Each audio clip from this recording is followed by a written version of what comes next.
السلام علیکم ورحمۃ اللہ وبرکاتہ نحمدہ ونصلی علی رسولہ الکریم اما بعد فاعوذ باللہ من الشیطان الرجیم بسم اللہ الرحمن الرحیم والذین یؤمنون بما انزل الیک وما انزل من قبلک وبالآخرۃ هم یوقنون صدق اللہ العظیم۔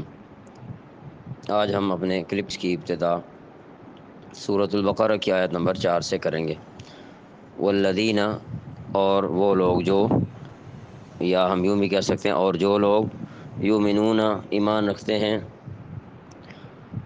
بما اس پر جو انزل نازل کیا گیا۔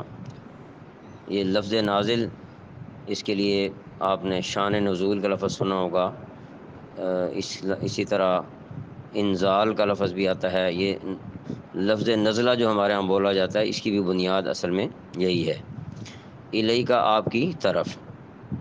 یہ علاج ہوتا ہے، یہ اردو میں بھی استعمال ہوتا ہے، جیسے اردو خطوط جب لکھے جاتے ہیں تو مکتوب الیہ یا الداعی الی الخیر، اس طرح کے الفاظ جو ہے وہ بولے لکھے جاتے ہیں۔ وما، اور جو انزل نازل کیا گیا، من قبل کا آپ سے پہلے۔ یہ لفظ قبل بھی اردو میں استعمال ہوتا ہے، جیسے نماز سے قبل، قبل الطعام، قبل الکلام، اس طرح کر کے لفظ استعمال ہوتے ہیں۔ وبالآخرۃ، اور آخرت پر، ہم یوقنون، وہ یقین رکھتے ہیں۔ لفظی ترجمے کے بعد بامحاورہ ترجمے کی طرف آتے ہیں۔ والذین یؤمنون بما انزل الیک، اور جو اس پر بھی ایمان لاتے ہیں جو آپ پر اتاری گئی ہے۔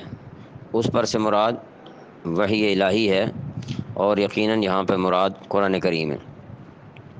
یہ چونکہ پیچھے سے ہدی للمتقین جو ہم نے پڑھا تھا، اس کے اندر متقین کی صفات بیان کی جا رہی ہیں، تو اس لیے یہاں پر بھی کے ساتھ ترجمہ ہم نے کیا ہے، اور جو اس پر بھی ایمان لاتے ہیں جو آپ پر اتاری گئی ہے۔ یعنی پیچھے ان کے ایمان بالغیب کا ذکر آیا، اور اب جو ہے آپ کے اوپر جو کتاب اتری ہے قرآن پاک، اس پر ایمان کا ذکر آیا کہ یہ بھی ان کی صفت ہے کہ وہ اس پر ایمان لاتے ہیں۔ وما انزل من قبلک، اور اس پر بھی جو آپ سے پہلے اتاری گئی، آپ سے پہلے جو آسمانی کتابیں اتاری گئی ہیں وہ مراد ہیں۔ وبالآخرۃ هم یوقنون، اور آخرت پر وہ مکمل یقین رکھتے ہیں۔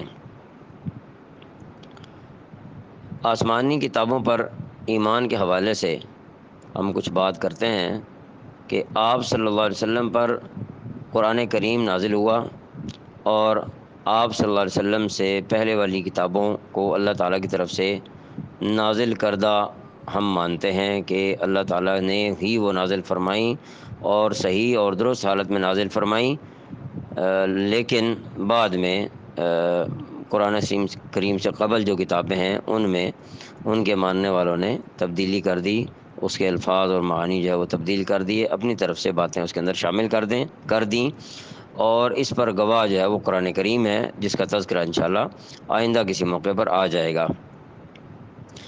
اب قرآن کریم کی بالکل ابتدا میں ہی یہ جو متقین کی صفات کے ضمن میں بات ذکر کی گئی ہے کہ وہ ایمان لاتے ہیں اس کتاب پر بھی جو آپ پر اتاری گئی ہے، اور ساتھ ہی کہا وما انزل من قبلک، اور جو آپ سے پہلے اتاری گئی ان پر بھی ایمان لاتے ہیں۔ تو اگر آپ غور فرمائیں تو یہاں پر دو بڑی اہم باتیں جو ہے وہ ذکر ہو گئی ہیں انہی آیات کے اندر، اور وہ اہم باتیں کیا ہیں؟ نمبر ایک، یہاں پر فرمایا گیا ما انزل من قبلک، آپ سے پہلے جو کتابیں نازل ہوئی ہیں اس پر ایمان لاتے ہیں۔ ایک آپ پر جو نازل ہوئی ہے اس کے ایمان کا ذکر ہوا، اور ایک آپ سے پہلے جو کتابیں نازل ہوئی ان پر ایمان کا ذکر ہوا۔ تو اگر ہم غور کریں تو یہاں سے یہ مسئلہ معلوم ہوتا ہے، جسے ہم مسئلہ ختم نبوت کہتے ہیں، کہ مرزا قادیانی نے جو یہ دعویٰ کیا کہ اس پر وحی نازل ہوتی ہے، اور تذکرۃ الوحی کے نام سے کتاب بھی لکھ ڈالی اس نے، تو یہ سراسر جھوٹ پر مبنی ہے، اور یہ پورا مذہب جھوٹ پر مبنی ہے۔ اس نے لوگوں سے جھوٹ بول کر ان کو دھوکہ دیا ہے، اور جھوٹا آدمی کبھی فلاح نہیں پا سکتا۔ اور آپ کو معلوم ہے کہ اسی وجہ سے بہت لمبا چوڑا یہ کیس چلا، اور آخر کار پاکستانی آئین کی روح سے 1973 میں ان لوگوں کو غیر مسلم اقلیت قرار دے دیا گیا۔ یہ الگ بات ہے کہ وہ آج تک اس کو ماننے کے لیے تیار نہیں ہیں، اور مسلمانوں اور اہل پاکستان کے خلاف سازشوں میں مصروف ہیں، کبھی کسی انداز میں اور کبھی کسی انداز میں۔ تو بہرحال یہاں پر یہ بات جو ارشاد فرمائی ما انزل من قبل کا، کہ آپ سے پہلے جو کتابیں نازل ہوئی ان پر ایمان لاتے ہیں. تو یہی وجہ ہے کہ یہاں پر ختم نبوت اس طرح ثابت ہوتی ہے کہ اگر آپ کے بعد کسی نبی نے آنا ہوتا یا کسی کتاب نے آنا ہوتا تو پھر ما انزل من بعد کا بھی یہاں ذکر کیا جا سکتا تھا کہ من قبل کا اور من بعد کا دونوں باتیں آ جاتی. تو یہاں پر صرف من قبل کا ہے، قرآن پاک جو آپ پر اتارا گیا ہے، اور پھر ما انزل من قبل کا جو آپ سے پہلے، تو بعد کا تذکرہ نہیں ہے. اس وجہ سے جو بھی بعد میں کسی کتاب کے نزول کا یا کسی اپنے نبی ہونے کا دعویٰ کرے گا وہ سراسر جھوٹا ہوگا.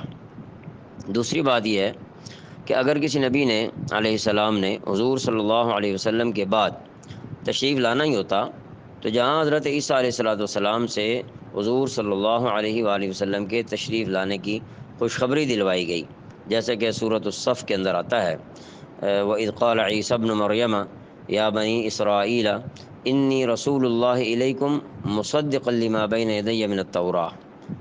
آگے فرمایا وَمُبَشِّرًا بِرَسُولٍ يَأْتِي مِن بَعْدِي اسمہ احمد. جب ہم تلاوت کرتے ہیں من بعد اسمہ پڑھتے ہیں، میں نے رک کے پڑھا ہے کہ من بعدی، کہ وہ بشارت دینے والے ہیں ایک رسول کی، یاتی من بعدی جو آئے گا میرے بعد، اسمہ احمد، اس کا نام احمد ہوگا. تو حضرت عیسیٰ علیہ السلام نے حضور علیہ السلام کے تشریف لانے کی خوشخبری سنائی ہے. تو اگر خدا نہ خواستہ جیسا کہ یہ لوگ دعویٰ کرتے ہیں مرزائی لوگ، ایسی کوئی بات ہوتی تو پھر جہاں یہ خوشخبری دی جا رہی ہے تو حضور علیہ السلام کے ذریعے سے اپنے بعد آنے والے نبی کی خوشخبری بھی دلوا دی جاتی. لہٰذا اس سے بھی یہ بات معلوم ہوتی ہے کہ اس طرح کا دعویٰ کرنا بالکل سراسر قرآنی تعلیمات کے خلاف ہے، ناقابل قبول ہے اور جھوٹ پر مبنی ہے. اور جو لوگ اس طرح کی باتیں کرتے ہیں وہ سراسر لوگوں کو دھوکہ دے رہے ہیں. حضور علیہ السلام آخری نبی ہیں، آپ کے بعد کوئی نبی نہیں آئے گا، اور یہ بات احادیث مبارکہ اور قرآن کریم کی کئی اور آیات سے بالکل واضح ہوتی ہے. لہٰذا قرآن کریم کو پڑھنا سیکھنا مسلمانوں کے لیے اتنا ضروری ہے کہ اس طرح کے دھوکے باز لوگ بعض اوقات قرآنی آیات سے ہی لوگوں کو شک و شبہ میں ڈالنے کی کوشش کرتے ہیں. اللہ تعالیٰ سب کا ایمان سلامت رکھے. آخر میں فرمایا وَبِالْآخِرَةِ هُمْ يُوقِنُونَ، یعنی آخرت پر وہ یقین رکھتے ہیں. تو یاد رکھیں کہ فرما برداری پر جو چیز انسان کو آمادہ کرتی ہے اور نافرمانی سے جو چیز انسان کو بچاتی ہے وہ آخرت پر یقین ہے. جس آدمی کا آخرت پر یقین جتنا کمزور ہوگا اتنا ہی وہ بے عملی کی طرف جائے گا، اور جتنا ہی اس کا آخرت پر یقین پختہ ہوگا اتنا ہی وہ باعمل اور با کردار اور فرما بردار جو وہ نظر آئے گا. لہٰذا ہمیں اپنے اعتقادات کے اندر اس عقیدہ آخرت کی بھی ٹٹول کرتے رہنا چاہیے کہ آیا ہمارا کتنا یقین ہے. دنیا میں بڑے حالات ہمیں پیش آتے ہیں جن سے یہ معلوم ہو سکتا ہے کہ انسان آخرت کے حوالے سے اعتقاد کے کس درجے پر ہے. تو اللہ تعالی ہمیں اعتقاد کی مضبوطی نصیب فرمائے. اس کے بعد فرمایا یہ جو صفات بیان فرمائی جن لوگوں کی ان کے بارے میں کہ اولئک علی ھدی من ربہم، اولئک وہی لوگ اعلیٰ یعنی پر ہدن ہدایت من ربہم اپنے رب کی طرف سے، اور اولئک وہی لوگ ہم وہ المفلحون کامیاب ہیں.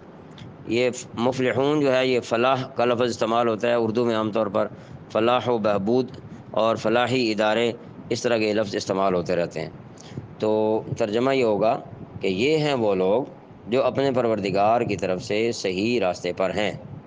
اپنے پروردگار کی طرف سے مطلب یہ ہے کہ اللہ تعالیٰ نے جو راستہ دیا ہے اس راستے کو ان لوگوں نے قبول کیا ہے، اور اللہ تعالیٰ کے فضل سے وہ اس راستے پر گامزن ہیں. تو انہی کے بارے میں پھر دوبارہ فرمایا وَأُولَٰئِکَ هُمُ الْمُفْلِحُونَ، اور یہی وہ لوگ ہیں جو فلاح پانے والے ہیں، جو کامیاب ہونے والے ہیں. تو ہدایت کے راستے پر گامزن لوگ ہی کامیاب لوگ ہیں. اور وہ کون لوگ ہیں جن کے اندر یہ صفات پائی جاتی ہیں؟ گویا ہدایت کے راستے کے جو اہم نشانات ہیں وہ اس آیت مبارکہ، یہ جو آیات مبارکہ ہیں ان کے اندر ذکر کر دی گئی ہیں جو ہم ھدی للمتقین سے لے کر اب تک پڑھتے آئے ہیں. ہم ایک نظر ڈال لیتے ہیں. فرمایا ھدی للمتقین الذین یؤمنون بالغیب، ایک چیز، ویقیمون الصلاۃ دوسری چیز، اس میں بدنی عبادات ساری آ گئیں، ومما رزقناہم ينفقون مالی عبادات اس میں آ گئیں. اس کے بعد فرمایا والذین یؤمنون بما انزل الیک، قرآن پاک پر ایمان، وما انزل من قبلک، سابقہ آسمانی کتابوں پر ایمان، وبالآخرۃ هم یوقنون، اور آخرت پر یقین رکھتے ہیں کہ آخرت کا دن آنے والا ہے اور حساب و کتاب ہوگا اور اللہ تعالیٰ کے سامنے پیشی ہوگی۔ اور اسی سے پھر ہمیں ختم نبوت کا مسئلہ بھی معلوم ہو گیا، اور انہی لوگوں کو کہا گیا ہے اولئک علی ھدی من ربہم، یہ صفات رکھنے والے لوگ جو ہیں یہ اپنے مالک کی طرف سے اس کی مہربانی سے صحیح راستے پر ہیں، اور یہی لوگ کامیاب ہیں۔ اب جو کامیاب ہونا چاہتا ہے یا کامیابوں میں شریک ہونا چاہتا ہے، اسے چاہیے کہ وہ یہ صفات اپنے اندر پیدا کر لے۔ اللہ تعالیٰ عمل کی توفیق عطا فرمائے۔ وما علینا الا البلاغ المبین۔